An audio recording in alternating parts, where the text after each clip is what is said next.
지금부터 이 세션을 시작하도록 하겠습니다. 이번 세션은 북한 핵미사일 위협 대응을 주제로 발표와 토론이 있겠습니다. 특히 이 세션은 한국국방연구원에서 매년 2회 주최하고 있는 북한 군사 포럼과 연계하여 개최하게 되었습니다. 이번 자리를 통해 점증하는 북한의 핵미사일 위협 대응을 위한 의미 있는 토론이 진행되기를 기대합니다. 이번 세션의 사회는 남성욱 고려대 통일융합연구원장님께서 진행해 주시겠습니다. 원장님 부탁드립니다. 네, 감사합니다. 이 세션을 시작하도록 하겠습니다. 엘리베이터 앞에서 한기호 위원장님을 이제 배웅을 했는데 저보고 그래요. 왜 학자들은 애매하게 얘기하는 거야? 그래서 의원님, 애매하게 얘기하는 게 아니고 다양한 가능성을 열어놓고 검토하는 겁니다.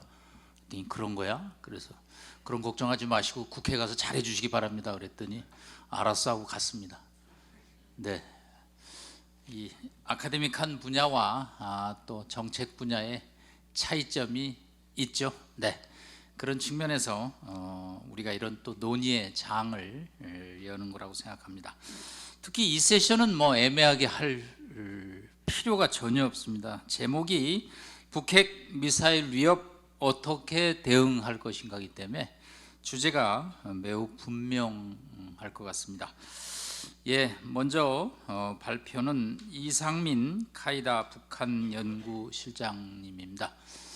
제 좌측에 계시는데 거의 영화배우 수준의 외모를 자랑하고 있고요.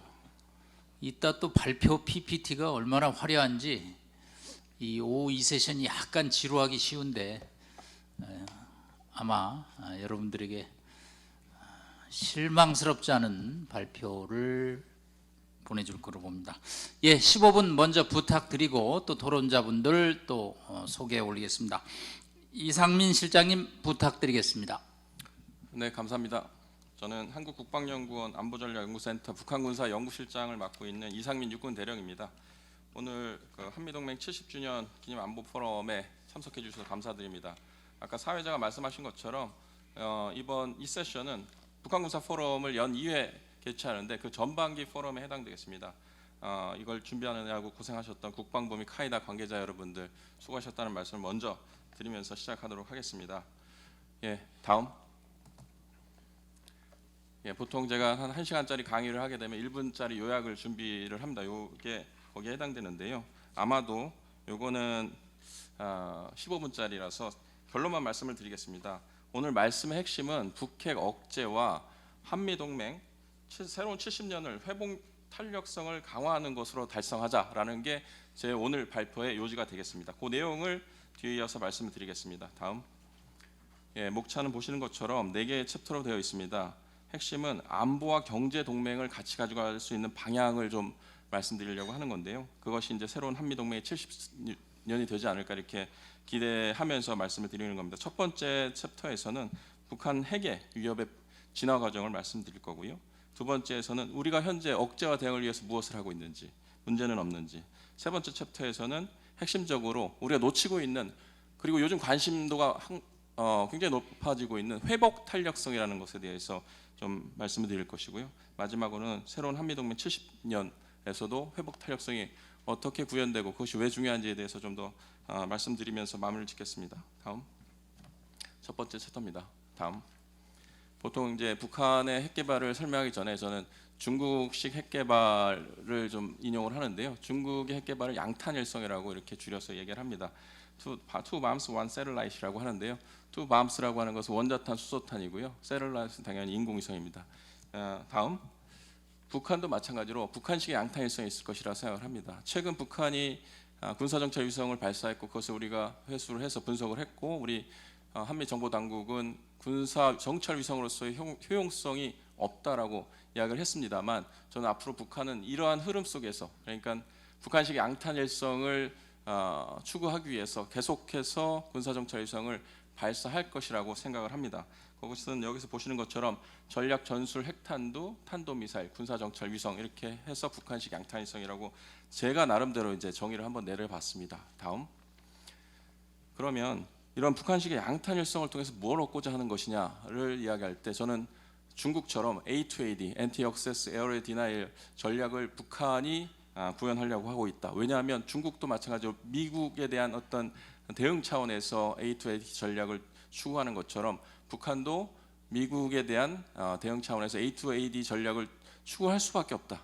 그것을 이루는 근간으로서 양탄일성이라는 모토 안에서 북한이 핵 개발을 하고 있는 것이고, 그러면 A2AD에서 어떤 역할들이 기대되는가를 보시면 최근에 발사했던 천리마 1형은 이제 우주 발사체고요. 거기에 만리경 1형이라고 하는 군사정찰 위성을 탑재해서 만약에 성공했다고 하면 이것이 정찰, 첩보, 항법 위성으로서의 역할을 할 것이고, 태평양성에서 운영할 수 있는 대함 탄도미사일, 미국의 항모 전단을 위협할 수 있는 그런 무기 체계를 북한이 유일하게 갖고 있는 것이 대함 탄도미사일이라고 생각합니다. 영어로는 Anti-Ship Ballistic Missile이라고 하는데, 미국을 상대하려고 했던 국가들은 다 Anti-Ship Ballistic Missile을 확보하고 있습니다. 이란, 중국이 그렇고요. 그래서 그걸 통해서 연합전력이 한반도 전개를 제한하려고 할 것인데, 현재 북한은 북한식의 양탄일성을 통해서 A2AD 능력을 확보하는 과정에 있다라고 생각을 합니다. 다음. 그것을 증명하는 일례로서 최근에 북한이 화산 31형이라고 하는 전술 핵탄두 모형을 공개했고요. 왼쪽에 있는 사진이 그것입니다. 보시면 대략적인 크기라든지 무게, 그리고 위력도 알려져 있습니다. 한 5킬로톤 정도의 위력의 상각을 하고 있고요. 이것은 북한이 개발하고 있는 전술 핵탄두의 규격화, 표준화, 모듈화된 소형 저위력의 핵탄두이고, 8종의 투발 수단들을 같이 사진을 통해서 공개했었는데요. 거기에 탑재해서 운영 예정일 것으로 판단이 됩니다. 그리고 그런 것들은 북한의 A2AD 능력 구현의 핵심 수단이 되지 않을까, 이렇게 지금 단계에서는 판단을 개인적으로 하고 있습니다. 다음 페이지. 제가 제목을 억제해서 사용이라는 표현을 썼는데요. 북한이 지금까지 핵 개발은 능력도 그렇지만 여러 가지 전략적인 측면에서 억제 수단에 포커싱을 하다가 점점 능력이 고도화되면서 억제에 머무르지 않고 사용의 영역으로까지 확대하고 있다라고 생각이 드는데요. 왼쪽에 보면 북한이 최근에 핵무력 정책법에서 발표했던 핵무기 사용 조건을 이제 요약해 놓은 것이 있습니다. 거의 모든 조건에서 핵을 선대적으로 사용할 수 있다라고 공표를 했고요. 그 다음에 김정은이 실제 전술핵을 발사할 수 있는 부대를 방문한 사진도 공개한 바가 있습니다. 오른쪽 밑에 사진이 그것이고요. 유사시 즉각 발사 가능한 태세를 유지하라고 공표를 했는데, 이것은 우발적 핵전쟁 위협을 증가시키는 일이 아닐까 이렇게 생각이 됩니다. 우려스럽고요. 그다음에 능력적인 측면에서도 전술핵을 탑재할 수 있는 다종의 미사일을 현재 개발 중에 있는데, 특이할 만한 것은 아래쪽 왼쪽의 사진을 보면 이게 이제 동창리 일대에서 발사했을 때의 모습인데요. 지금까지 북한은 탄도미사일을 텔이라고 하는 이동식 발사체에 주로 의존해 왔다면, 이제는 사일로 방식, 고정식 발사대를 사용하는 쪽으로 발전, 확대되고 있다라고 생각이 됩니다. 이거는 텔이 오히려 발사대의 생존성이 높을 것이다라고 여러분들 생각하실지 모르겠지만, 텔은 발사할 수 있는 수량에 한계가 있습니다. 반면에 고정식 사일로를 구축을 했을 때는 그렇다고 해서 텔을 없애는 것이 아니기 때문에 발사할 수 있는 수량이, 동시에 발사할 수 있는 수량이 갑자기 늘어나게 될 것이고, 우리가 이것에 대한 억제 대응 수단으로서 구축하고 있는 삼축 체계 중에 킬체인, 특히 킬체인에 있어서 그것을 사전에 탐지해서 무력화하는데 어려움이 생기지 않을까, 이렇게 우려스럽게 생각이 되고 있습니다. 다음 페이지. 그래서 현재 북한이 개발하고 있는 핵전략, 핵무기들을 이 한 장의 슬라이드로 한번 담아봤는데요. 북한은 동시, 대량, 복합, 기습 공격을 할 수 있는 능력을 현재 확보하려고 하고 있다라고 생각을 들고요. 이것은 결국은 단기 속결전을 치르기 위한 전제 조건을 달성하려고 하는 것이 아닌가, 이렇게 판단이 됩니다. 다음.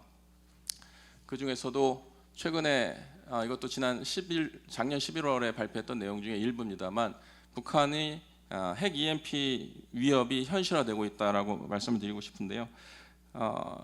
지금도 전술 핵무기를 사용할 수 있는 능력은 충분히 갖고 있습니다. 그 중에서도 우리가 우려될 부분 중에 하나가 핵 EMP라는 말씀이고요. 그리고 또 지금 미국에 대해서 발사할 수 있는 ICBM에 있어서는 대기권 재진입 능력이 부족하다라고 평가들을 하고 있는데요.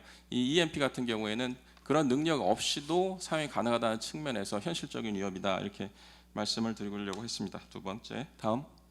두 번째 장입니다. 북핵에 대한 우리 나름대로의 억제와 대응 능력에 대한 이야기들을 드리도록 하겠습니다. 다음. 얼마 전에 있었던 일입니다. 한미 정상 간에 이제 워싱턴 선언이 있었습니다. 이것을 통해서 우리가 하겠다라는 내용들을 쭉 나열을 했고요. 이 부분은 앞선 세션에서도 충분히 다뤄졌기 때문에 자세한 설명을 생략하도록 하겠습니다. 이런 억제와 더불어서 다음 페이지, 우리 독자적으로 삼축 체계를 발전시켜 가면서 최근 이제 국방혁신 4.0이라는 것을 통해서도 그것을 어떻게 더 발전시킬 것인가에 대해서 결론을 내린 바가 있습니다. 보시는 것처럼 여기서도 한국형 삼축 체계에 집중해서 우리의 북핵 억제 대응 능력을 기르겠다, 향상시키겠다라고 이야기를 하고 있습니다. 다음 페이지. 그래서 저는 우리의 한국형 삼축 체계의 현재 상태에서 무엇이 부족하고 무엇을 이제 향상시킬 것인가에 고민을 하다가 이런 표현을 써봤습니다. 한국형 삼축 체계 확장, Extended 3K라는 표현을 썼는데요.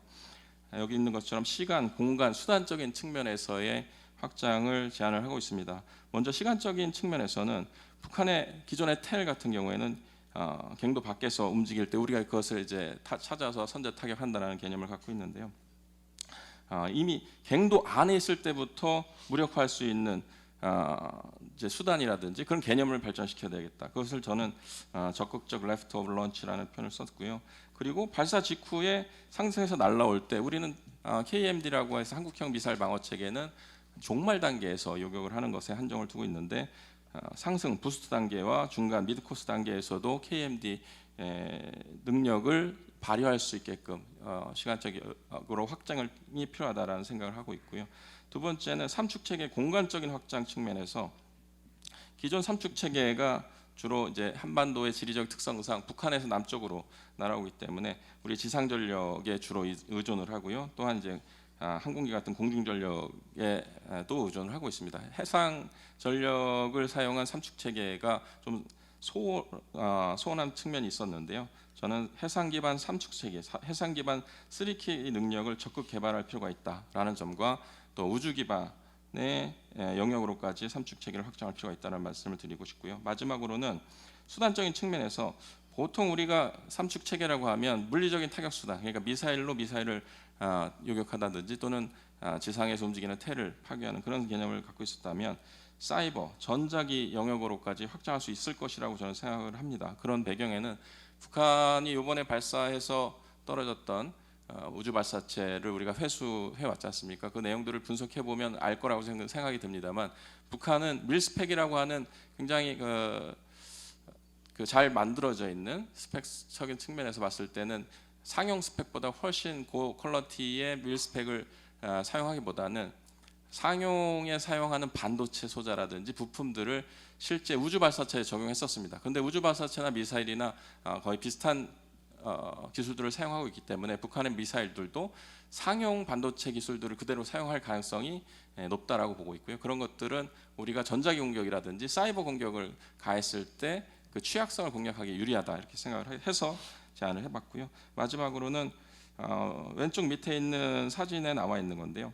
그러니까 수단적인 확장의 측면에서 탄도미사일 기반 벙커버스터라는 것을 이용해서 기존에 우리가 북한의 지하 시설들을 공략할 때 벙커버스터라든지 저위력 전술 핵탄두들을 활용할 거라고 생각이 듭니다만 우리 입장에서는 삼축 체계는 핵을 사용할 수 없고 그다음에 벙커버스터 같은 경우에도 관통할 수 있는 깊이의 한계가 있습니다. 왜냐하면 북한의 지하 시설들은 대부분 화강암반 속에 있기 때문에 그래서 그 화강암반의 특성을 역으로 이용해서 충격력을 가해서 그 갱도 안에 있는 그 갱도 천장을 무너뜨리는 그런 개념의 탄도미사일로서 현재 우리가 개발하고 있는 현무5가 거기에 해당되지 않을까 생각은 듭니다. 그리고 EMP 방어력 강화 필요성 측면에서 다음 페이지입니다. 삼축 체계 자체도 EMP 공격에 취약한 부분이 없지 않아 있기 때문에 EMP 능력을 좀 더 보강할 필요가 있다라는 말씀을 드리고요. 시간 관계상 자세한 설명을 생략드리겠습니다만 요 왼쪽에 있는 사진에 보이는 것처럼 우리가 우주 기반의 삼축 체계를 지금 강화해 가고 있습니다. 그런데 인공위성뿐만 아니라 지상의 통제소라든지 아니면 통신 시설들도 EMP에 취약하기 때문에 그런 것들에 대한 대비책들이 현재 부족하고 거기에 좀 더 관심을 가져야 된다는 말씀이고요. 다음 페이지. 예, 사실은 삼축 체계는 우리가 보통 억제 효과 중에 거부, 보복, 회복 탄력성의 억제 중에서 거부와 보복에 해당되고요. 회복 탄력성의 억제 부분은 좀 등한시해 왔던 것이 사실입니다. 그래서 보통 우리 한국군에서는 방호 사후 관리를 회복 탄력성이라고 이렇게 단정지어서 얘기합니다만 좀 더 광범위한 의미를 갖고 있는 것이고 그 부분을 좀 놓치고 있기 때문에 거기에 대해서 3장에서 좀 더 자세하게 말씀드리겠습니다. 다음. 예, 다음. 회복 탄력성에 의한 삼축 체계 억제력 발휘 측면에서 첫 번째 한국형 방호 전략에 대해서 한번 생각해 볼 필요가 있다는 말씀을 드리고 싶겠습니다. 목표, 수단, 방법을 제시하고 있는데요. 보통 이제 삼축 체계나 방호 전략하면 군에 한정돼서 말씀을 하시는데 군과 민간의 기반 체계 보호를 목표로 하고 수단적인 측면에서 어떤 쉽게 말해서 가성비를 높이는 그런 방호 체계로 가야겠다. 그러려고 하면 결국은 4차 산업혁명의 기술들을 활용해야 될 것이고 방법적인 측면에서는 우리의 이제 지정학적 취약성을 좀 반영을 하고 그 얘기는 뭐냐면 북한에서 날라오는 미사일이 한 3분에서 5분이면 우리 지역에 떨어지기 때문에 방호가 굉장히 중요하다라는 말씀을 드리려고 하는 것입니다. 그리고 단기적인 추진보다는 좀 더 장기화된 목적을 갖고 추진할 필요가 있겠다. 다음. 네. 그리고 여기서는 하나만 말씀드리겠습니다. 우리 왼쪽 중간에 보면 3K 곱하기 P라고 되어 있습니다. 이게 뭐냐면 P가 0이면 P는 프로텍션입니다. 방어인데 방어가 0이면 3K 삼축도 결국 0이 될 수밖에 없다라는 것을 강조하려고 제시한 것이고요. 이것만 좀 기억해 주셨으면 좋겠습니다. 다음.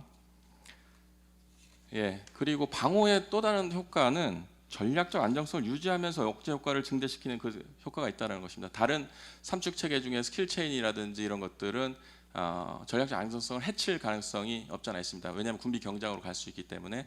하지만 이 방어라고 하는 것은 그런 것들을 줄일 수 있고 또 왼쪽에 있는 그래프에서 보면 아시겠지만 방어력을 높이면 상대방의 기습 효과를 낮출 수가 있습니다. 기습의 유혹을 낮출 수 있기 때문에 전략적 안정성을 높이면서 억제 효과도 높일 수 있다라는 게 핵심입니다. 다음. 그리고 이제 군사 시설의 방어 또는 민간 시설의 방어도 전쟁 대비만 가지고 해서는 안 되겠다.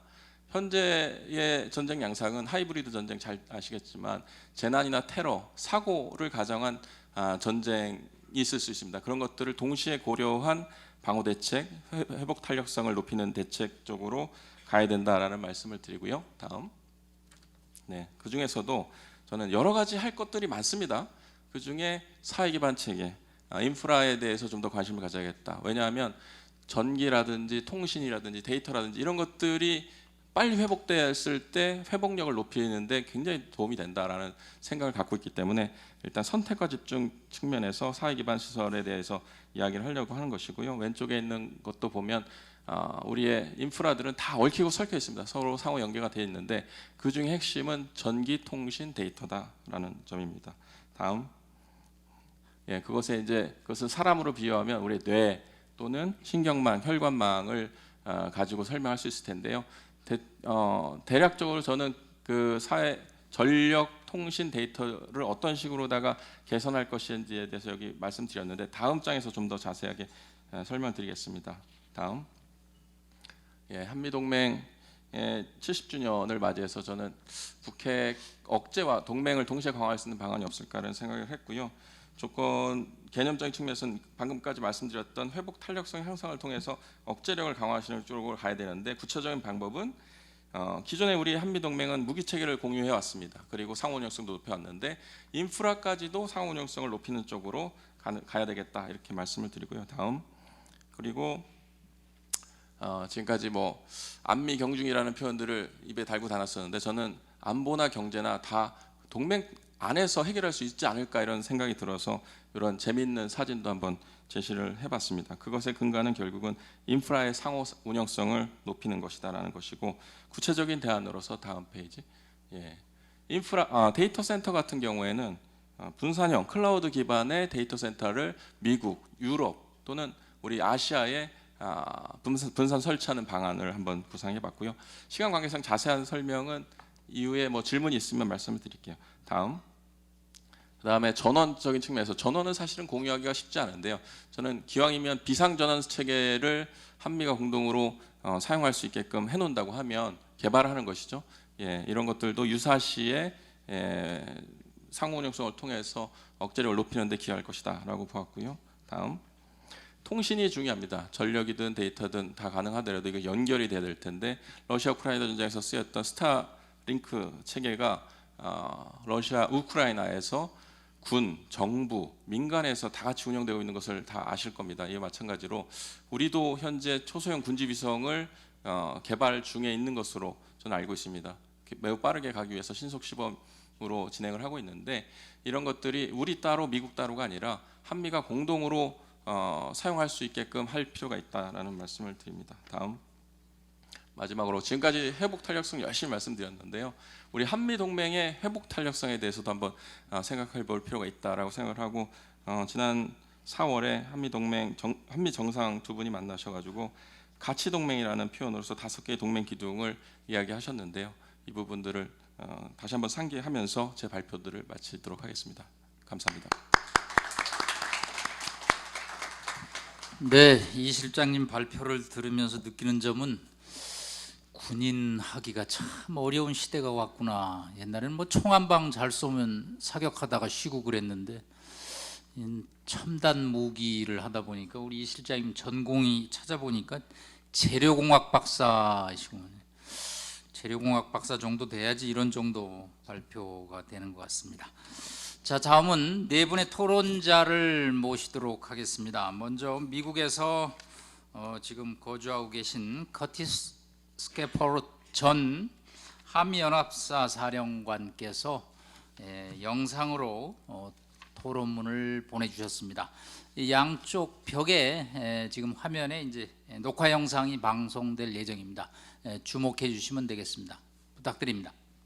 Ladies and gentlemen, it's a privilege to be able to greet you and to provide my thoughts as a virtual participant to this important security forum, recognizing the 70th year of the historic Iraq-U.S. alliance.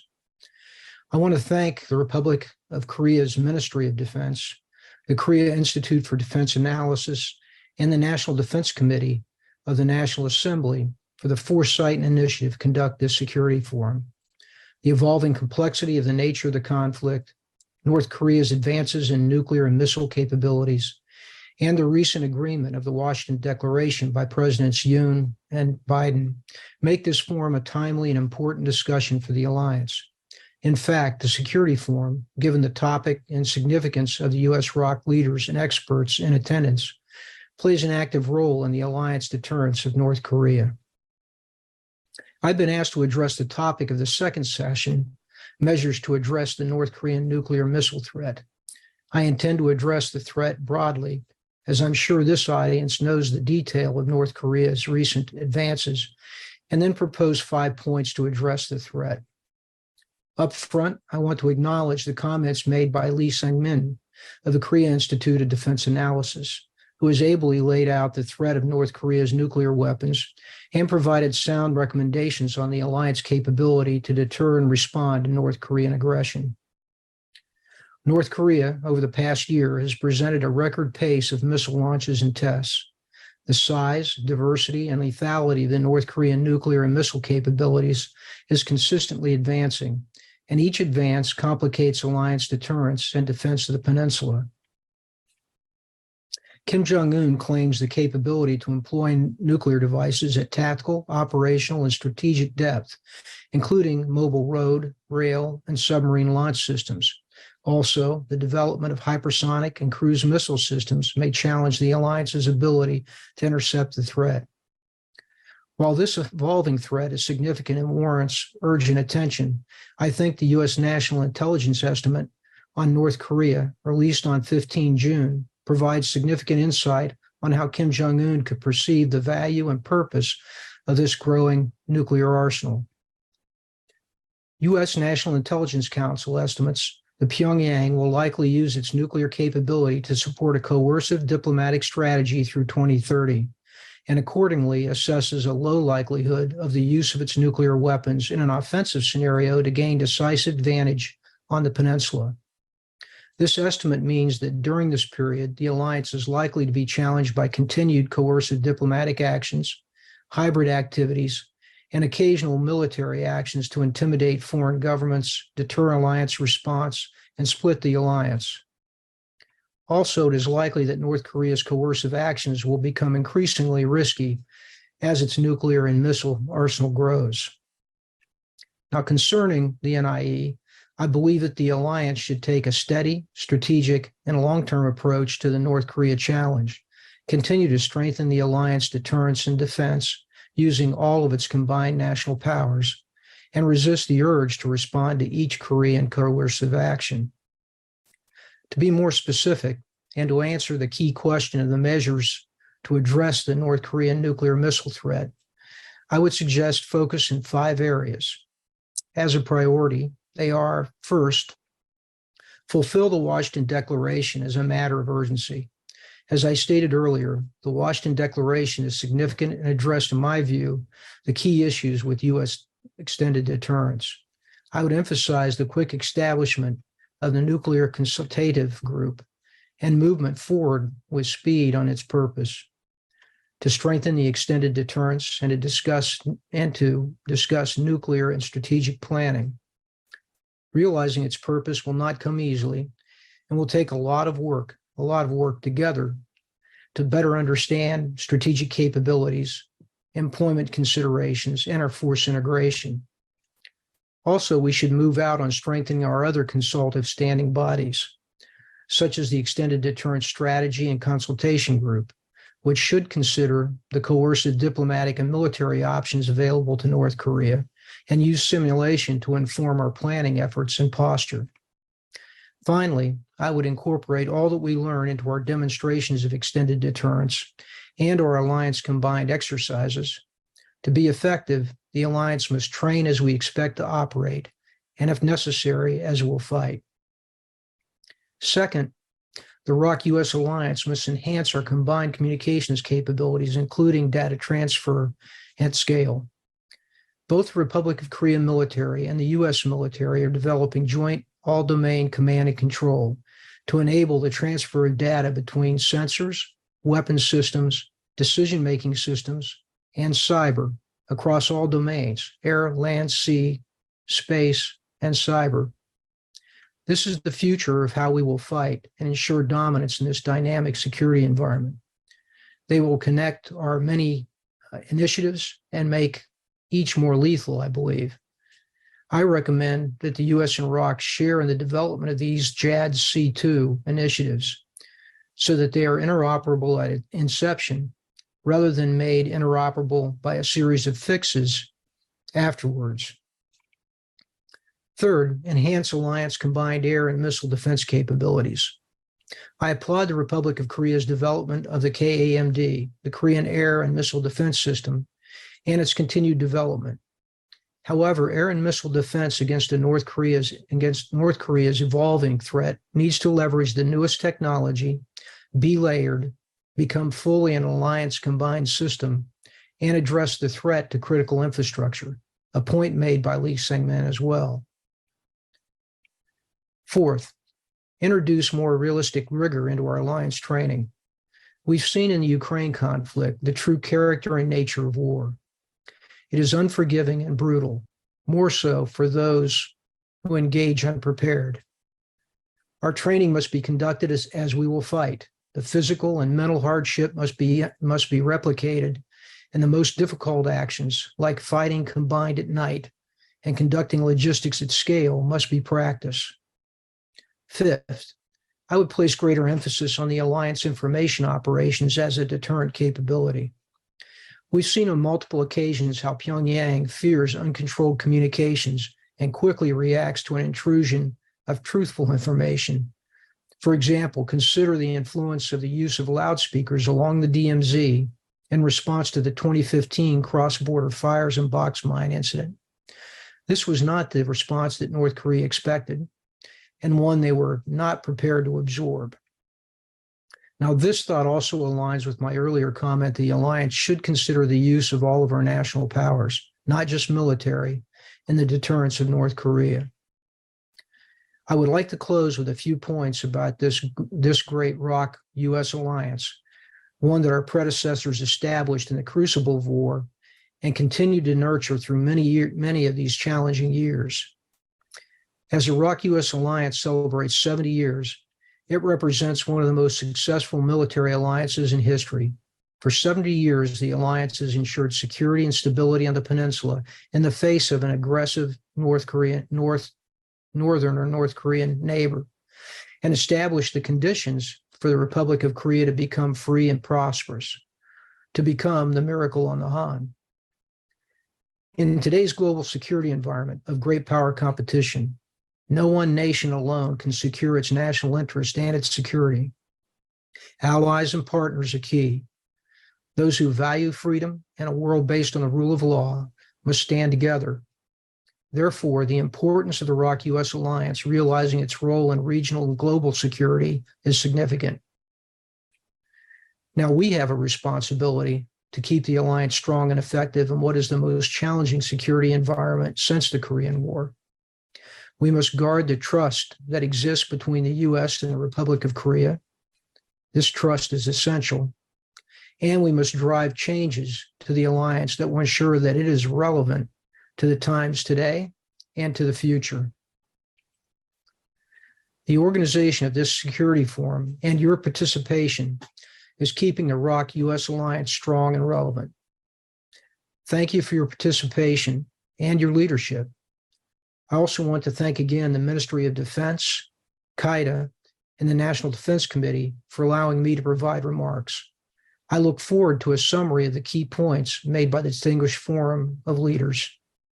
In the spirit of the alliance, I wish you my best, and Kachi Kapshida.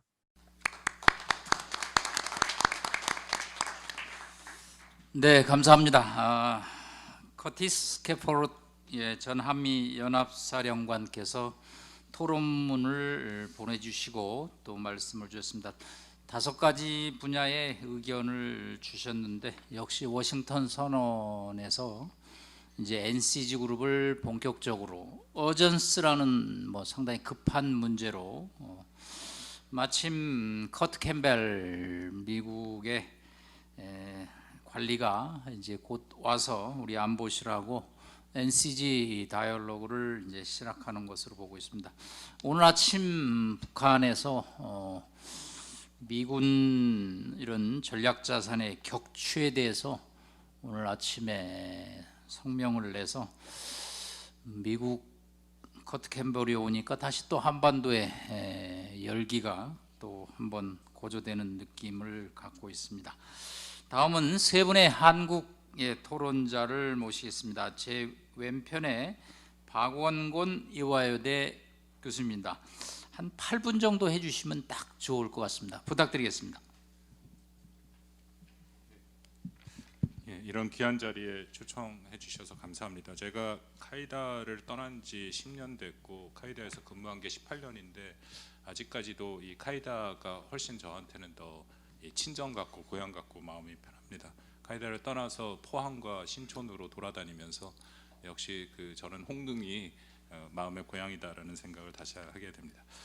제가 말씀드릴 것은 앞에서 중요한 큰 틀에서 이상민 실장님의 내용에 대해서는 제가 딱히 토론할 만한 것이 없이 다 대부분 배우고 또 동의하는 내용이라서 질문을 하나 정도 드리고 싶고요.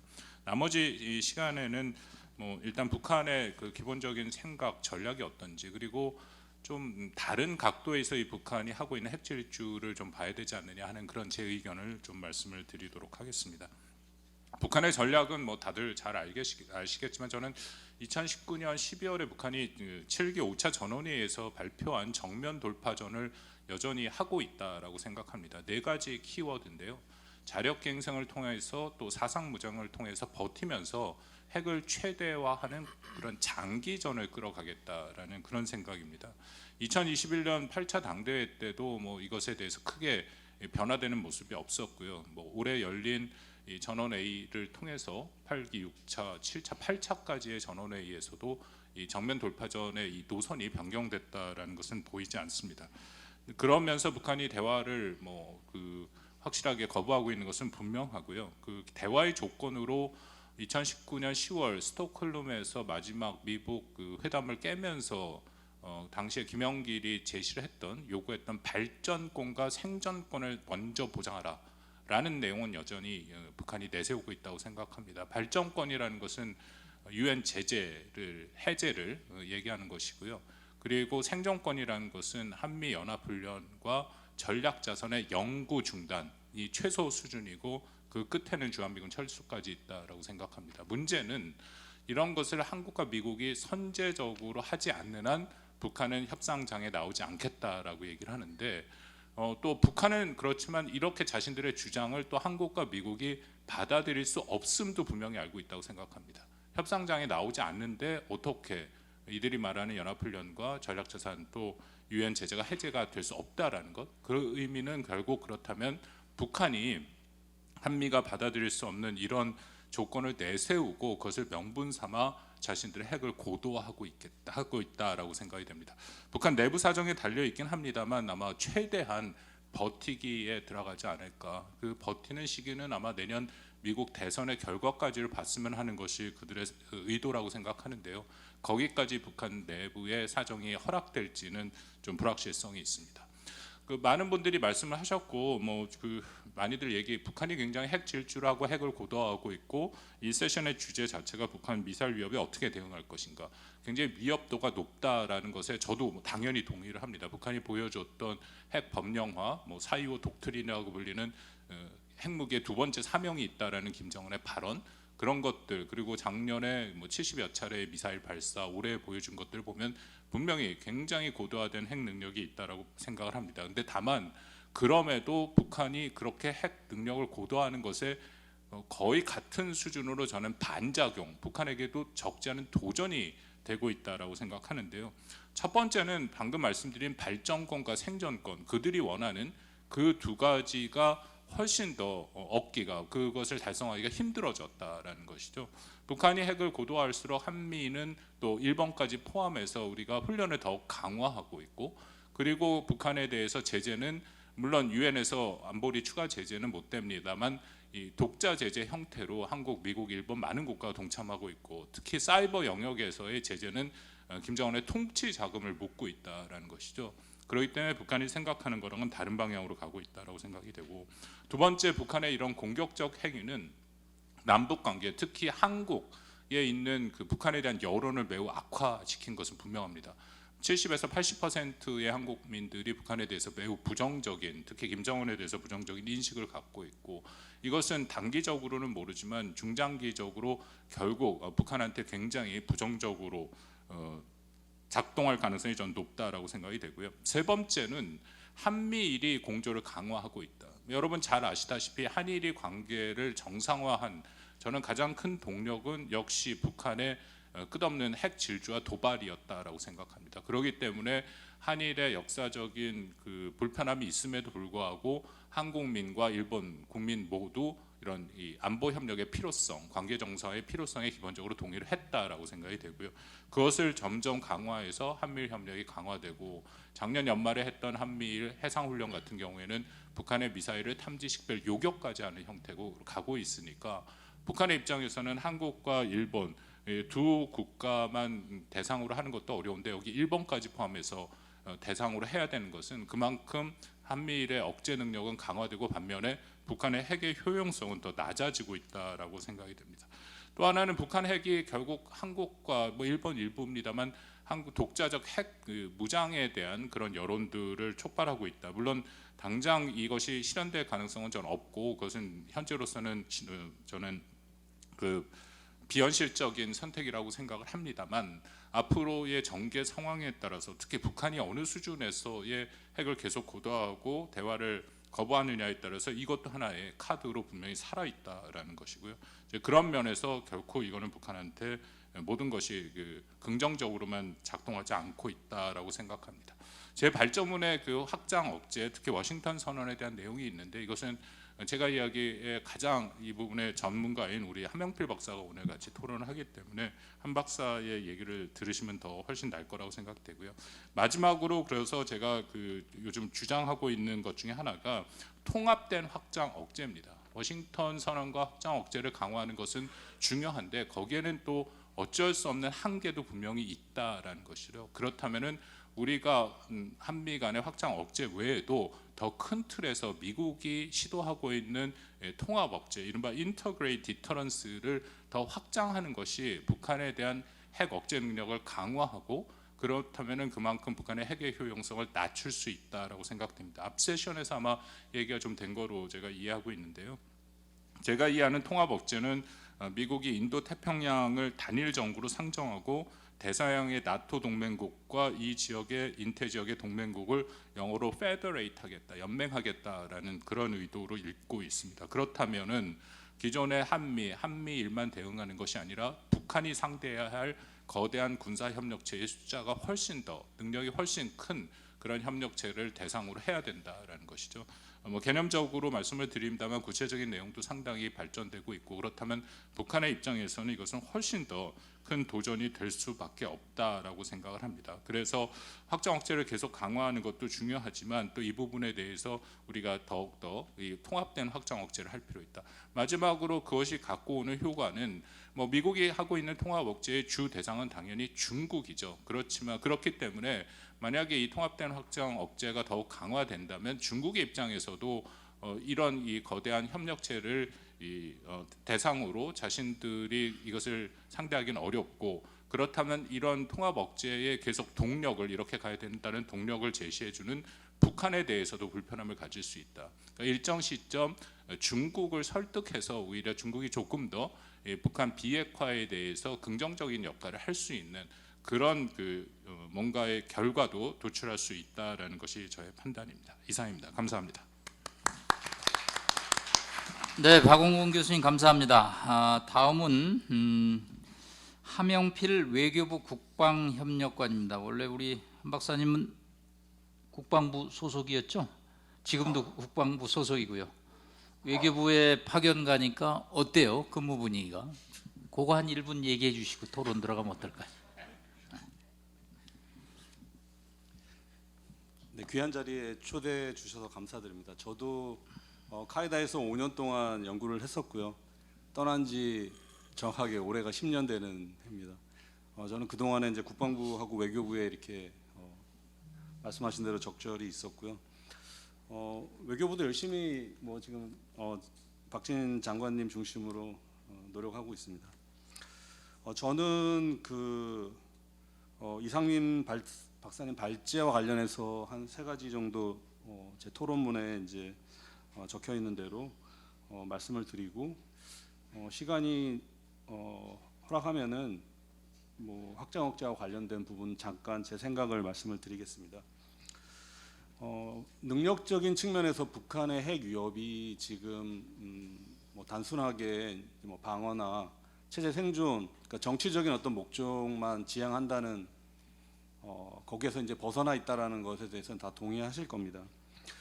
최근에 이제 미국의 DNI에서 향후 10년 동안에 북핵이 줄 수 있는 도전과 관련해서 이제 아마 북한의 어떤 전략적 강압 위협이 어떻게 보면 현실적인 위협이다라는 얘기를 했습니다. 그래서 의도와 관련해서는 저는 뭐 북한의 핵 전략이 이제 사실은 워파이팅 그런 대비와 능력 그런 것을 이제 시사하면서 억제와 또 뭐 필요한 상황에서의 어떤 그 강압 목적을 달성할 수 있다라고는 생각을 하고 있습니다. 다만 이제 대비하는 측면에서 과연 이게 그 리스크가 얼마나 되냐, 일어날 확률이 얼마나 되느냐를 따져봤을 때는 사실 한반도에서 향후 10년 동안 북한이 핵을 이용한 또 전면적인 그런 사용 시나리오를 상정하기는 좀 어렵지 않을까. 그래서 저도 기본적으로는 DNI의 그 평가에 동의를 하고요. 그런 측면에서 봤을 때 이제 이상민 박사님께서는 사실은 뭐 북핵 대응과 관련해서 저희가 굉장히 그 넓은 스펙트럼의 우리 대응 개념들이 있는데 뭐 비확산이나 대확산이나 이런 어떤 예방적인 관점에서의 외교 활동하고 억제, 공격 작전, 방어 작전, 소국 방어, 그 다음에 피해 복구에 이르기까지 굉장히 넓은 범위의 그런 대응 노력이 필요한데 이상민 박사님은 한국형 방어 전략을 강조를 하셨습니다. 그래서 저는 이상민 박사님이 말씀하신 것이 그게 가장 중요해서 강조하셨다기보다는 어떻게 보면은 가장 우리가 소홀한 부분에 있어서 우리의 어떤 그 주의를 환기하고자 하는 그런 의도에서 아마 한국형 그 방어 전략이나 방어와 관련된 그런 회복 탄력성 이런 것들을 좀 강조하신 것 같습니다. 두 번째 말씀드릴 부분은 이제 그 회복 탄력성과 관련된 부분인데 미국에서 이제 이 회복 탄력성과 관련된 그 개념은 아까 이상민 박사님도 잠깐 언급을 해주셨지만 단순하게 어떤 물리적인 방어력을 구축하고 구비하는 어떤 그런 노력이라기보다는 실제로 이제 우크라이나 전쟁 관련된 어떤 그 교훈 속에서 공급망을 다변화한다든지 또 네트워크를 구성한다든지 이렇게 여러 가지 이제 실질적으로 그런 컨팅전시 상황에서 얼마만큼 우리 국가 기능을 빨리 회복을 해서 그 전쟁의 승리를 기여할 수 있는지에 대한 어떤 실질적인 워파이팅과 관련된 그 이외의 노력, 재반 노력을 아마 그런 측면에서 언급을 한 것으로 생각이 됩니다. 그래서 미국에서 이제 그 NPR 나왔을 때도 한반도의 회복 탄력성 관련된 이니셔티브를 한다고 했는데 아직 그것과 관련된 그 구체적인 내용이 이제 드러나지 않아서 아마 곧 있을 그 NCG 회의에서 그런 것들이 언급이 되지 않을까 그런 생각을 해봤습니다. 그리고 삼축과 관련해서 시간과 공간 수단의 확장 노력은 제가 봤을 때는 불가피한 선택인 것 같고요. 저는 기본적으로 우리 정부에서 확장 억제와 우리의 이제 재래식 독자적인 그 군사력을 강화하는 크게 보면은 두 축으로 북핵에 대한 어떤 억제력과 대응력을 구비하려고 노력을 해왔는데 그런 측면에서 우리의 재래식 군사력이 어떻게 보면 우리가 실질적으로 할 수 있는 부분이기 때문에 그 부분에 대한 더 노력은 필요하다고 보여집니다. 이렇게 제가 이상민 박사님 발제문 관련해서는 여러 번 이제 유사한 내용을 이렇게 들었는데 갈수록 설명하시는 그 스킬이 굉장히 이렇게 좋아지시는 것 같습니다. 하여튼 앞으로도 우리 국가 정책에 제언들이 좀 반영됐으면 하는 생각이고요. 제가 이제 확장 억제와 관련해서 드리고 싶은 부분은 사실 이게 확장 억제라는 게 대표적인 저는 폴밀 이슈라고 보거든요. 그래서 그 동안에 사실은 확장 억제의 우리의 노력은 사실은 밀 쪽에 상당히 많이 노력이 집중되어 왔습니다. 그래서 대부분 비공개로 한미 간의 논의를 해왔고 아마 현 정부 들어서 이제 폴 쪽에서의 강조점이 있는 것 같습니다. 근데 다만 여기에 대해서는 약간 기대도 있고 우려도 있습니다. 사실은 아까 이제 박원곤 박사님도 말씀해 주셨지만 한국 내에서 핵무장 여론이 이제 급격하게 올라갔기 때문에 미국의 워싱턴이 움직인 그런 것도 중요한 동인으로 작용을 했다고 보고요. 특히 이제 확장 억제가 강조가 되면은 사실 이것은 이 우리로 보면은 동맹을 어떻게 관리할 것인가, 동맹이 우리를 흔히 말하는 방기하지 않을 여러 가지 그런 것들을 관리하는 노력이 필요한데 그런 측면에서만 이 이슈가 집중이 되다 보면은 그러니까 아까 제가 말한 대로 너무 이게 정치적인 동맹 확장 억제의 어떤 신뢰성만 강조하다 보면은 실질적으로 그것이 과연 북한을 실효적으로 억제할 수 있는 조치하고는 어느 정도의 갭이 발생할 수 있다라는 그런 우려가 있습니다. 그래서 향후에 NCG의 협의 방향도 물론 이제 미국의 공약의 어떤 실효성을 높이는 그런 노력도 필요하지만 실질적으로는 북한을 어떻게 억제할 것인가에 대한 논의로 조금 강조가 되었으면 하는 생각이고요. 그리고 제가 여기 이제 4가지 정도 이렇게 적었는데 실질적으로 대부분 우리가 이제 억제를 논의할 때 이것을 우리가 어떤 능력을 갖춰야 되는지, 뭐 삼축이든 어떤 식으로 이렇게 능력 위주로 이렇게 사고를 하기 마련입니다. 그러나 실질적으로 더 중요한 것은 제가 봤을 때는 이게 컨틴전시 상황이나 또는 뭐 에스컬레이션 이런 상황이 발생했을 때 그것을 얼마나 우리가 그 상황을 제대로 파악을 하고 북한의 의도를 정확하게 진단해서 올바른 대응 조치를 하느냐, 이런 다이내믹한 과정에 있다라는 겁니다. 그래서 이러한 역량이 더 중요하다, 저는 그렇게 생각하고요. 그리고 사실 지금 미국의 NPR을 통해서도 이제 어떻게 보면은 북한이 핵을 사용하면 엔드 오브 레짐, 그러니까 정권의 종말을 이렇게 경고하는 메시지를 어떻게 보면 맞춤형 우리 지금 메시지를 보내고 있는데, 저는 이제 약간 조금 더 생각을 해보면 과연 그 메시지가 얼마만큼 크레더블한가. 그러니까 이제 저는 거기에서부터 우리의 그 확장 억제의 협력이 시작이 돼야 된다고 생각을 하거든요. 그러니까 제가 봤을 때는 그렇게 크레더블하지 않다라는 겁니다. 왜냐하면은 우리 미국이 갖고 있는 여러 가지 핵 능력 자체가 굉장히 비대칭적이라는 거죠. 그리고 주변에 중국과 러시아가 있기 때문에 과연 전략 핵으로 김정은을 제거하는 그 시나리오가 과연 현실적인가? 어떻게 실질적으로 보면은 아마 재래식 그 자산을 통해서 정권을 제거하거나 아니면은 어떻게 보면은 뭐 재래식 전쟁에서 승리를 해서 결과적으로 나중에 뭐 전범 재판에 보내거나 하는 방식으로 정권을 제거하는 여러 가지 옵션이 가능하기 때문에 꼭 우리가 생각하는 것처럼 전략핵 보복에 의한, 설사 북한이 핵을 사용하더라도 그 옵션이 반드시 작동되는 것은 아니다. 이것을 김정은도 정확하게 인식을 할 거라고 생각이 됩니다. 그 다음에 또 하나 말씀드리고 싶은 것은 우리가 이제 계속 공동기획에 대한 얘기를 하는데 대부분 언론이나 이제 우리가 초점을 맞추고 있는 것은 핵과 재래식이 통합된, 어떻게 보면 미국의 뭐 핵 작전에 대한 어떤 구체적인 정보나 아니면 공동기획까지 갈 수 있지 않나, 이런 어떤 기대를 갖고 있는 것 같습니다. 저는 근데 이 부분은 굉장히 풀어야 될 문제가 많다고 생각을 합니다. 기본적으로 과연 이게 NPT 위반이 아닌가, 그런 논리를 제기할 수 있다는 거죠.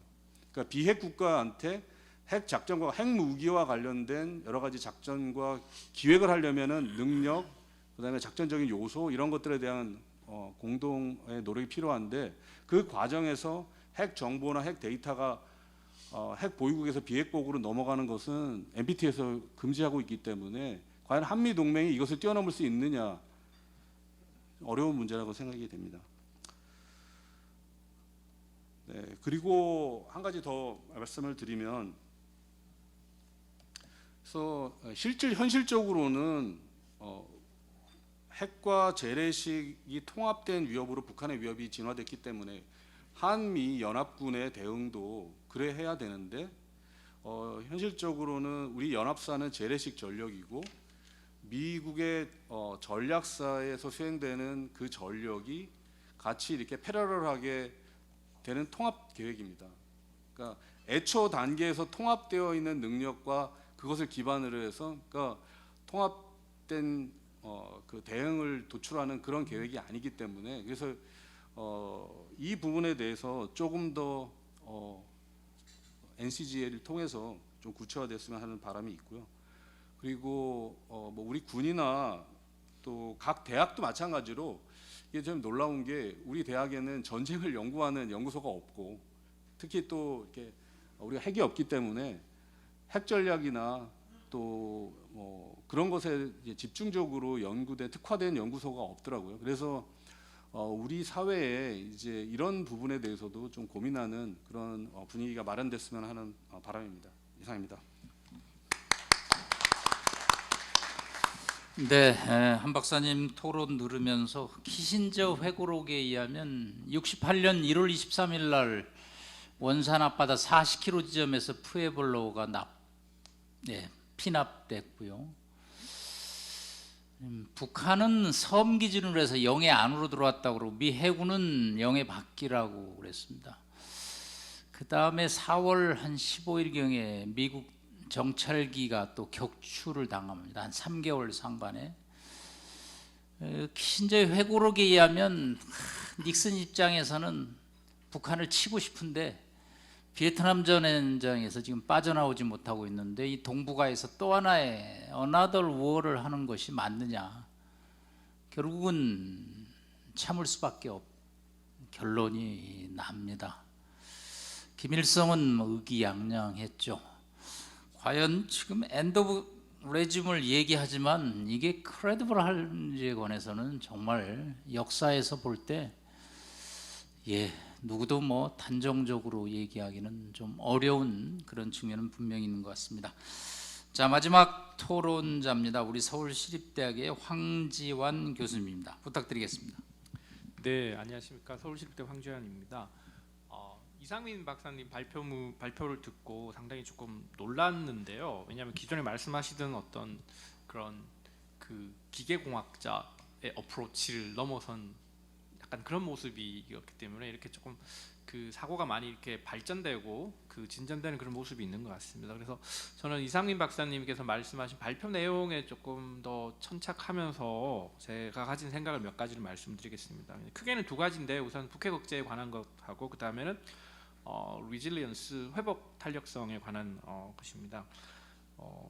이 전반적으로 이제 이 북핵 미사일 대응을 어떻게 하느냐에 대해서 이제 한국형 방어 전략을 그러니까 디터런스 바이 리질리언스 관점에서 이야기를 하고 있는데 기본적으로 이제 북한이 그 핵 사용 조건이라고 얘기했던 그런 부분들이 있지 않습니까? 보통 그러니까 작년 9월에 나왔던 핵무력 정책법에서 이야기했던 5가지 핵 사용 조건이 있는데 사실 뭐 그 첫 번째에서 네 번째는 상당히 구체적인 부분이 있는 반면에 5번째는 상당히 모호하죠. 이제 첫 번째는 그 이제 핵무기나 이제 그 WMD가 사용되었을 경우를 이야기하는 거고, 두 번째는 그러니까 북한의 그 지도부나 핵무력 지휘기구에 대한 것이고, 세 번째는 그 북한의 중요 전략적 대상들에 대한 것이고, 네 번째는 이제 그 전쟁이 발생하고 있는 상황에서 전쟁의 확대나 장기화 뭐 이런 그 관련되어 있는 부분들 이런 것이죠. 이제 대체로 이런 네 가지 부분들에 대해서는 우리가 핵무력 정책법이 나오기 전에도 사실은 좀 북한이 핵을 사용할 수 있는 조건이 될 것이다 뭐 이런 생각을 했었는데, 5번째가 상당히 모호하거든요. 기타 국가의 존립과 인민의 생명 안전에 파국적인 위기를 초래하는 사태가 발생하여 핵무기로 대응할 수밖에 없는 불가피한 상황이 조성되는 경우 이렇게 되어 있는데요. 이런 부분들에 대한 구체적인 연구가 좀 필요한 것 같습니다. 그런 관점에서 이 북한의 핵무기 사용 조건과 사용 상황에 대한 것들을 조금 더 구체화하고 구체적으로 연구를 하고 그것에 따른 어떤 한국의 대응 전략이나 방어 전략 이런 부분들이 조금 더 논의가 되는 것이 필요하지 않나라는 생각이 들었는데요. 이상민 박사님의 오늘 발표가 그런 부분들에 대해서 일정 부분 답을 해주고 있는 부분들이 있는 것 같습니다.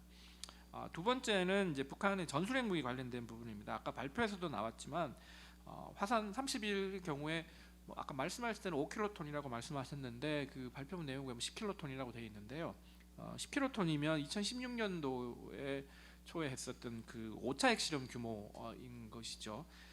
그러면 이건 2016년 당시에 공개했던 핵탄두의 모습을 생각하면 그건 전략핵인데, 이제 화산 31이랑은 상당히 좀 다른 모습이죠. 화산 31은 전술핵의 관점에서 되는 거니까. 그러면 그 이후에 2016년에 이제 6차 핵실험을 2017년도에 6차 핵실험을 하는 과정에서 훨씬 더 폭발력이 증가된 그 전략핵인데, 그때 2017년 이후에 그 싱가포르 회담과 그 하노이 회담하고 난 그 다음에 이제 전술핵에 대한 논의들 구체적으로 하기 시작을 했고, 작년 4월에 김여정 부부장이나 김정은 위원장이 뭐 그 세컨드 미션에 대한 이야기들을 했었고, 9월달에 핵무력 정책법이 나왔기 때문에 그 사이에 이런 전략핵에서 전술핵으로 달라진 그런 모습들의 그 전개가 어떻게 이해해야 되는지에 대한 구체적인 고민이 좀 필요한 것 같습니다. 그래야지 이런 북한의 핵 사용 조건과 핵 사용의 과정 내용들, 어떤 상황에서 이런 것들이 가능한 것에 대한 판단이 우리가 할 수 있을 것이고, 그래야 그 다음에 우리의 어떤 방어 전략이라고 하는 것이 조금 더 구체화될 수 있을 것 같습니다. 우리가 모든 걸 다 할 수는 없거든요. 북한의 전략핵에 대응을 하고 전술핵에 대응을 하고 뭐 재래식에 대응하고 뭐 다 해야 되겠지만, 그렇지만 조금 더 구체화된 모습들이 필요한 것 같습니다. 그 다음에 핵심적인 부분은 그 리질리언스 회복 탄력성인데요. 기존 우리가 이제 뭐 억제 이야기를 하면 보통 뭐 거부적 억제, 보복적 억제, 그 deterrence by denial, 뭐 deterrence by punishment 이야기를 하면서 이제 deterrence by resilience까지 또 이제 최근에 논의되고 있는 부분들이 있습니다. 근데 이제 기존에 우리가 이야기했었던 그 공격과 방어와 억제 그런 관점에서 우리가 북핵 문제에 대한 논의들을 봤다면 최근에는 이제 우리가 아까 논의된 것처럼 조금 소홀히 했었던 그런 부분들, 그러니까 뭐 미국에서도 그것이 이제 소홀히 되었기 때문에 리질리언스에 대한 이야기들이 많이 나오고 있는 것인데 우리 입장에서도 그동안 소홀히 되었던 부분들에 대한 대응하는 것이 필요하다라고 하는 관점에서 디터런스 바이 리질리언스가 중요한 의미를 가지는 것은 맞는 것 같습니다. 근데 이제 대체로 보면 여기 발표 내용에서 보면 리질리언스의 내용은 보통 EMP 정도의 그런 사용에 대해서 우리가 어떻게 대비할 것인가, 과거에 우리가 그 민방위 훈련을 하던 뭐 최근에도 합니다만 그런 어떤 관점에서 조금 더 업그레이드된 형태를 이야기하는 것 같은데요.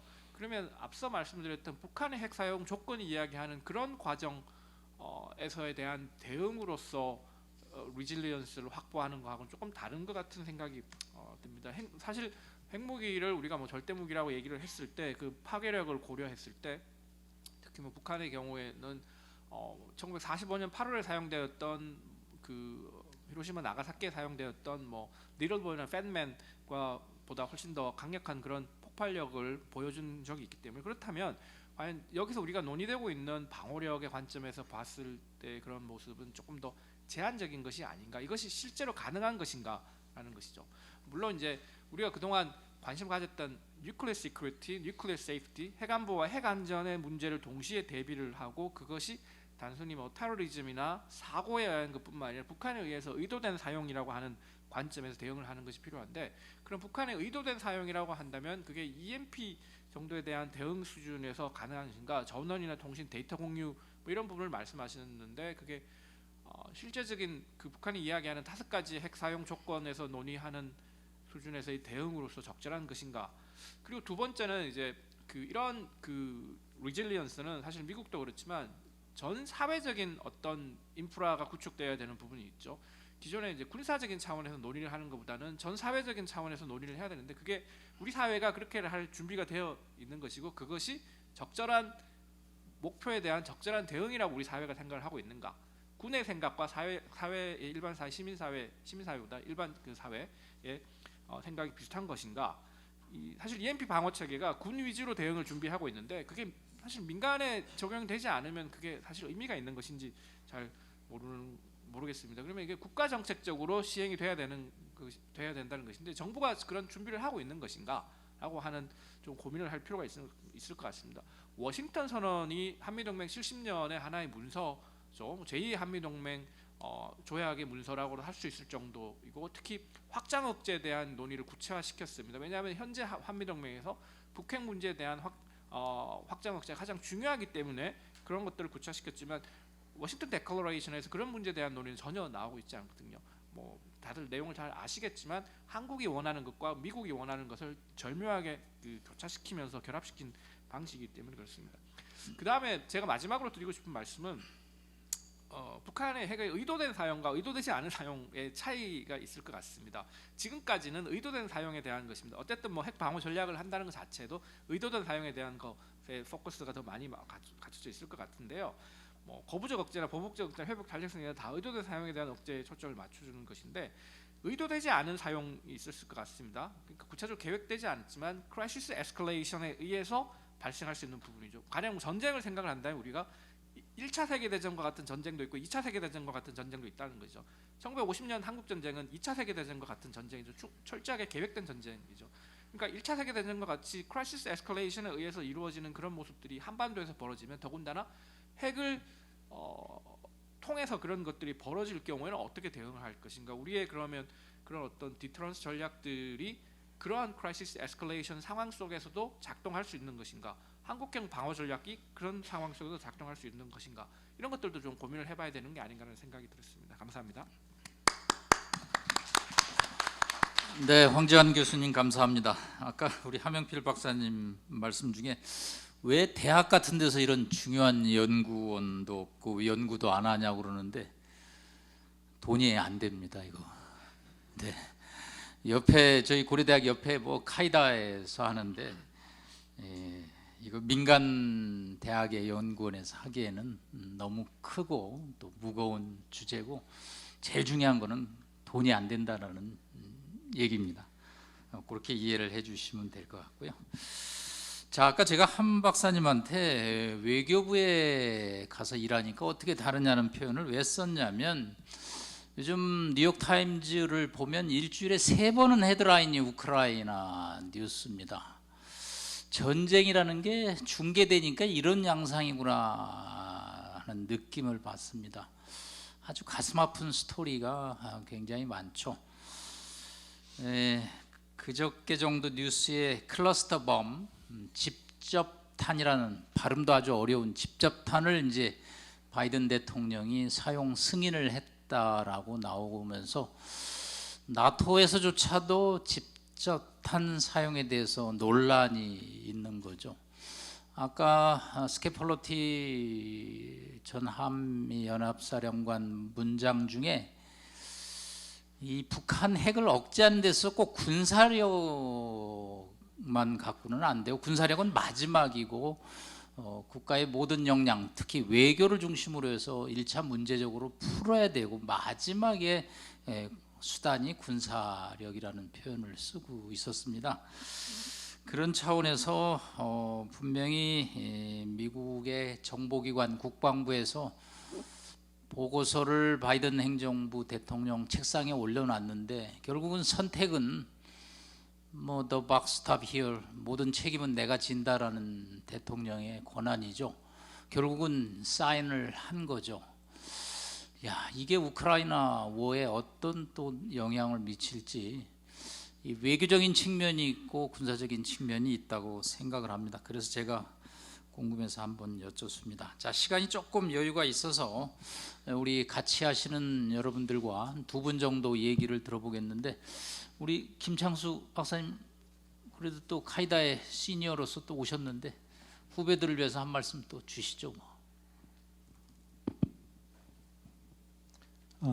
특별히 드릴 건 없고요. 과거에 했던 거에 비해서 오늘 발표자분들이 굉장히 구체적이고 손에 잡히는 것, 특히 이상민 박사의 전공도 그렇겠지만 연구원 있을 때부터 아주 그 슬라이드를 너무 잘 만들었어요. 우리 문과 사람들이 못 만드는. 그래서 누가 봐더라도 이해할 수 있는 이 박사님 정말 한 파트 두 파트까지 다 잘해주셔서 정말 축하드리고 이거 감사하고요. 한 박사님 또 우리가 잘 모르던 거를 굉장히 짧게 말씀하셨지만 핵심이 다 들어있는 말씀을 오늘 해주셨어요. 그래서 한 박사님한테도 감사하고 방원 박사도 우리 연구원에서 있던 분들인데 나가서 정말 많은 활동들을 해서 기쁘고 감사합니다. 황 박사님들도 우리 또 연구원에도 자주 오시고 그랬는데요. 남 박사님도 그렇고요. 이런 무거운 주제들을 정말 열심히 잘 다룬 분들이 있다는 걸 감사하고 우리 후배들도 아까 어떤 분이 좀 걱정하셨는데 계속 좀 이어졌으면 좋겠습니다. 전문가들이 단절되지 않고 나올 수 있도록 선배께서 좀 잘 이끌어 주시면 감사하겠습니다. 이상입니다. 수고하셨습니다. 분위기 좋죠? 훈훈하죠? 이렇게 덕담해 주신 데도 감사드리고요. 다른 국방부나 유관 연구기관에서 한 분 정도 제가 시간 드리도록 하겠습니다. 네, 집에 가서 후회하지 말고 말씀. 네, 없으시면 전체적으로 우리 이상민 실장님께서 질문에 대한 답변 총정리 한 5분 정도 해주시면 5시에 잘 마칠 수 있을 것 같습니다. 네, 감사합니다. 오늘 바쁘신 가운데도 이렇게 끝까지 자리를 지켜주셔서 너무 감사드린다는 말씀을 드리고요. 마지막으로 제가 종합이라고 할까요? 여러 가지 좋은 의견들을 주셨는데 저는 오늘 발표의 핵심은 회복 탄력성입니다. 아까 마지막에도 한미동맹의 회복 탄력성을 강조를 드렸었는데 이걸 또 다른 표현을 쓰자면 왜 그럼 회복 탄력성에 이렇게 관심을 보이느냐라고 했을 때 저는 이 경제학 용어를 좀 쓰고 싶은데요. 제가 사실 기계공학은 아니고 재료공학을 했습니다만 한계 효용 체감의 법칙이라는 게 있습니다. 이걸 어떻게 설명을 해야 되나라고 고민이 들긴 합니다만 저희 아까부터 카이다 얘기가 많이 나오고 있습니다만 카이다의 장점은 무엇일까? 많은 분들이 집단지성이라는 표현을 합니다. 집단지성. 거기에 만약에 군사학 전문가만 있었다라고 하면 그게 집단지성이 됐을까요? 아니라고 생각합니다. 저희는 정치, 경제, 그 다음에 다양한 분야의 전문가들이 모여서 있기 때문에 정말 그 집단지성을 잘 발휘할 수 있다라고 생각하는데요. 무슨 얘기냐면 어떤 한 분야에만 집중하는 것보다는 다양한 분야에서 효용 가치를 높이는 것이 전체적인 만족도를 높일 수 있다라는 게 제가 알고 있는 한계 효용 체감의 법칙인데요. 이 군사력도 마찬가지라고 저는 생각합니다. 삼축 체계만 하더라도 우리가 킬체이나 KMD는 공격 무기와 방어 무기에 너무 집중하고 있다. 방어에 관여돼서는 방어가 굉장히 빈약함에도 불구하고 너무 한 분야에만 집중해서 가고 있기 때문에 그 부분을 지적하면서 저는 그냥 방어하면은 실제로 뭐 방어 시설이라고 오해하시는 분들이 있어서 좋은 표현이 나왔길래 제가 그것을 잘 활용하고 있는 겁니다. 특히나 작년 2022년도 NPR 뉴클리어 파스 리뷰에서 회복 탄력성에 의한 억제를 미국이 강조하면서 이거구나라는 생각이 들어서 그걸 기반으로 해서 우리도 지금까지 구축해왔던 삼축 체계나 억제 효과가 너무 편향돼 있다. 공격과 방어에만 편향돼 있다라는 생각이 들어서 방어 부분을 회복 탄력성이라는 표현을 이용해서 사용하고 있습니다. 특히 국가 차원에서도 질문이 살짝 있었습니다만 우리 국방뿐만 아니라 전쟁이라고 하는 것은 저는 그 모든 그 whole of society 다 참여할 수 있는 그런 쪽으로 가야 된다고 생각하는데 특히나 이 회복 탄력성은 어떤 일정한 주체의 방어력이라든지 복구력만 가지고서는 되지 않는다. 국가 전체가 달려들어야 된다. 군은 군 나름대로 정부도 지금 하고 있습니다. 놀라운 것은 제가 오늘 이렇게 말씀을 드리지만 지금 이 순간에도 국회에서 방어와 관련된 세미나들을 똑같이 하고 있습니다. 그만큼 우리 정부 차원에서 이 회복 탄력성이라는 용어를 제대로 사용합니다.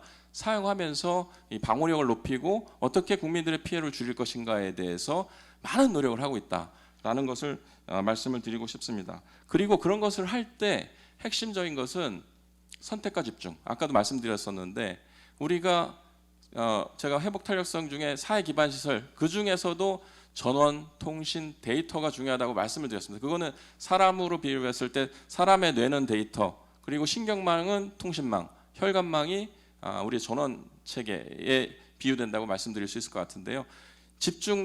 선택과 집중을 해야 된다. 전체를 다 할 수 없기 때문에 그 중에 세 가지를 오늘 다시 한번 강조를 드리는 것이고요.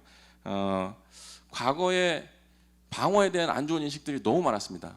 북한이 정말 핵을 쏘고 했어? 쏘면 다 죽는 거 아니야? 그리고 방어시설 만드는데 너무 많은 비용이 드는 거 아니야? 라고 하는 비관론적인 또는 가끔은 낙관론적인 이런 시선들이 있었기 때문에 시간이 그렇게 있었음에도 불구하고 방어, 회복 탄력성에 대한 대비가 부족했던 것이 사실입니다. 앞으로는 좀 더 신기술들, 좋은 기술들이 많이 나와 있습니다. 예를 들어 드론이라든지 이런 것들을 이용해서 정찰을 할 수도 있고 제염도 할 수도 있고 그리고 방어에 있어서도 우리 수도권만 보더라도 624개의 지하철 역사가 있습니다. 그것을 어떻게 활용할 것인가 이런 것들을 좀 고민한다면 어렵지 않게 가능한 부분이라서 저는 그것에 이제 집중 관심을 갖고 저 나름대로 홍보도 하면서 회복 탄력성을 이제 갖춰야 된다는 얘기를 하고 있습니다. 여러분들도 오늘 이 시간으로 좀 더 관심을 가지시고 같이 노력하신다면 얼마나 좋을까라는 생각이 들어서 이 정도로 마무리를 하겠습니다. 감사합니다. 네, 감사합니다. 저희 행정전문대학원의 이번에 박사 학생 논문 중에 하나가 자연재해에 의한 리질리언스 회복 탄력성이었는데 오늘은 전쟁에 대한 어떤 리질리언스를 우리 이상민 실장님이 아주 체계적으로 잘 정리를 해주신 것 같습니다. 자, 이것으로 한미동맹 70주년 기념 안보 포럼을 모두 마치도록 하겠습니다. 경청해 주셔서 감사합니다. 감사합니다. 이 세션을 모두 마무리하겠습니다. 바쁘신 와중에도 오늘 포럼에 참석하신 모든 분께 감사의 인사를 드립니다. 모쪼록 오늘 포럼의 주제처럼 한미 양국의 동맹이 보다 굳건히 발전해 나가길 바라는 마음입니다. 이것으로 한미동맹 70주년 기념 안보 포럼을 모두 마치겠습니다. 참석해 주신 여러분께 다시 한번 감사의 말씀을 드립니다. 모두 안녕히 돌아가십시오. 감사합니다.